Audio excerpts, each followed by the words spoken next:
Je pense que la saison va pouvoir enfin commencer. Salut à tous, aujourd'hui on se retrouve pour le tout premier avant-match de la saison et le tout premier avant-match sur cette chaîne YouTube qui consiste la finale de la Super Cup de l'UEFA entre le Real Madrid, gagnant de la Ligue des Champions, et l'Atalanta Bergame, gagnant de l'Europa League. N'hésitez pas à vous abonner, liker, commenter, ça va faire toujours plaisir de vous avoir dans mes vidéos. Premièrement, je tiens à dire que j'ai super hâte que cette saison commence. Ça va faire vraiment un bon changement là, après vraiment tout cet été qu'on s'est ennuyé depuis la fin de l'Euro 2024. Donc vraiment là, qu'on puisse enfin chaque week-end, qu'on s'installe, on regarde des matchs. Chaque semaine, on voit des matchs de Ligue des Champions. Des fois, on peut arrêter les clubs et on voit les équipes nationales, mais peu importe. Maintenant, commençons cet avant-match. Donc, premièrement, je veux juste commencer par vous dire quelle est la composition que je penserais voir face du Real Madrid face à l'Atalanta et je ferai bien sûr le contraire. Donc pour commencer, dans le goal, j'aimerais bien voir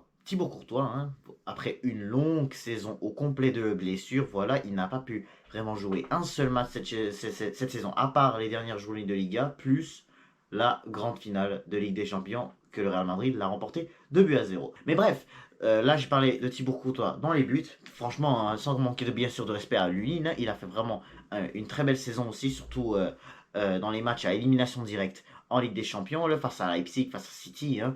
Ça, on est d'accord, cette équipe du Real Madrid, il faut vraiment qu'il soit de retour en titulaire avec cette équipe du Real Madrid. Surtout aussi, il ne faut pas oublier qu'il a raté l'Euro aussi. Hein, c'était sûr, de toute façon, il avait déjà dit un forfait, genre des mois, genre 5 mois ou 6 mois avant. Là. Mais bref.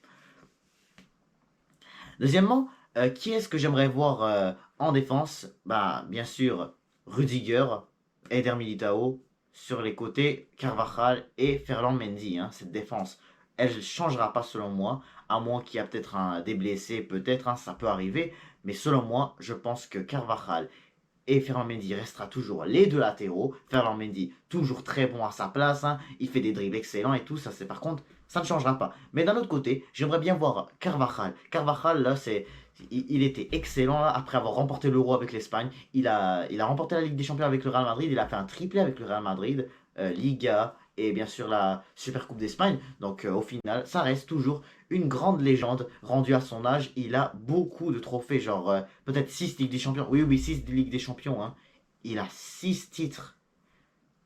C'est incroyable. Rudiger, des fois, il est souvent capable de toujours bloquer des joueurs comme on a vu face à City, là, à Lens qui était vraiment qui avait vraiment de la misère à le passer, tout comme beaucoup d'autres attaquants. Hein.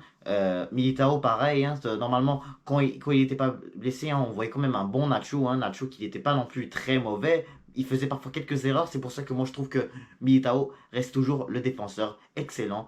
J'aimerais vraiment le revoir de retour en finale de Supercoupe.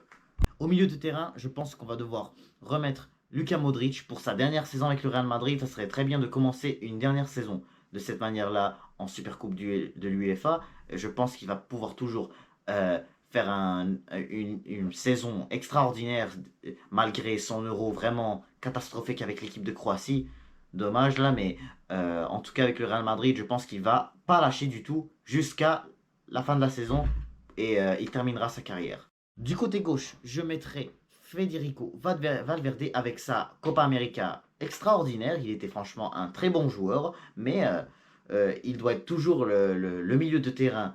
Il doit toujours être le milieu de terrain qui doit être toujours titulaire avec cette équipe du Real Madrid, avec Luka Modric. Il est toujours vraiment un meneur de jeu qui casse l'attaque, qui brise le jeu vraiment. Il arrive, il s'approche des buts vraiment.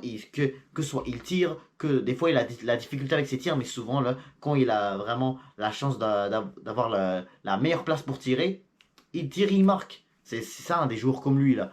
C'est sûr qu'avec l'Uruguay non plus, là, il monte pas vraiment des trucs comme ça là, parce que des fois c'est difficile pour lui de marquer en sélection, mais en club, on le voit souvent marquer des buts de malade, que ce soit contre City, que ce soit contre plusieurs autres clubs qui nous ont vraiment, qui sont vraiment fait avoir par des buts.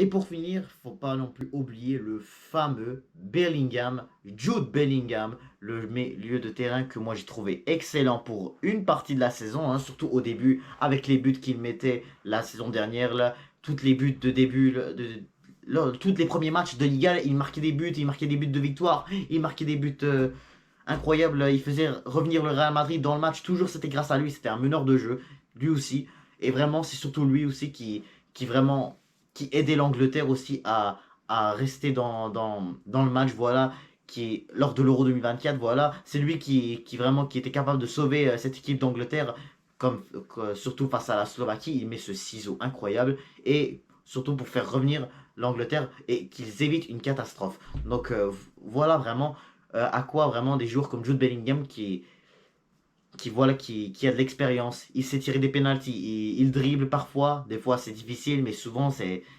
il est vraiment excellent comme milieu et vraiment je le sens qu'il va pouvoir faire un très bon match avec bien sûr Vinicius Junior, Kylian Mbappé. On va parler de ces joueurs tout de suite.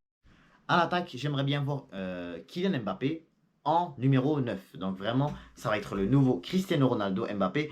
Comme au début, on a vu quand il a créé le Uno, dos, tres, Hala Madrid. Mbappé arrivé avec le maillot du numéro 9, tout comme CR7 lors de sa jeunesse en 2009. Les ailiers, je vois à gauche Vinicius et à droite Rodrigo. Je sens que ces deux-là vont toujours briller, de plus en plus briller au fil des années avec Kylian Mbappé. Et vraiment, ça va pouvoir faire une très belle attaque. Et extrêmement une belle attaque. Surtout avec les milieux dont j'ai parlé tout à l'heure, ça va faire vraiment une équipe de malades qui va vraiment tout casser là. Mais attention, hein, parce que là maintenant, là, j'ai parlé du 11. Mais là maintenant, il va falloir parler maintenant de qu'est-ce que l'Atalanta peut proposer et comment il peut faire pour espérer battre cette équipe du Real. Alors là, cette équipe de l'Atalanta, hein, ils ont quand même des bons joueurs, des bons buteurs, des bons joueurs, peu importe le poste. Comme exemple, Lookman ou Skamaka ou Deketelaer, pour moi, c'est les trois meilleurs joueurs. Ou Retegui aussi, il ne faut pas oublier Retegui, hein, c'est aussi un joueur excellent avec cette équipe de Atalanta, Bergame. Et ils peuvent vraiment faire mal à cette équipe du Real Madrid si vraiment cette équipe de Real Madrid ne fait pas vraiment attention à ce que l'Atalanta possède. Comme on le sait, ces équipes italiennes, voilà, ils peuvent vraiment accrocher cette équipe, accrocher n'importe quelle équipe. Mais peu importe, hein, ça reste que c'est le Real Madrid. Hein, faut pas non plus dire que les Italiens vont accrocher le monde entier.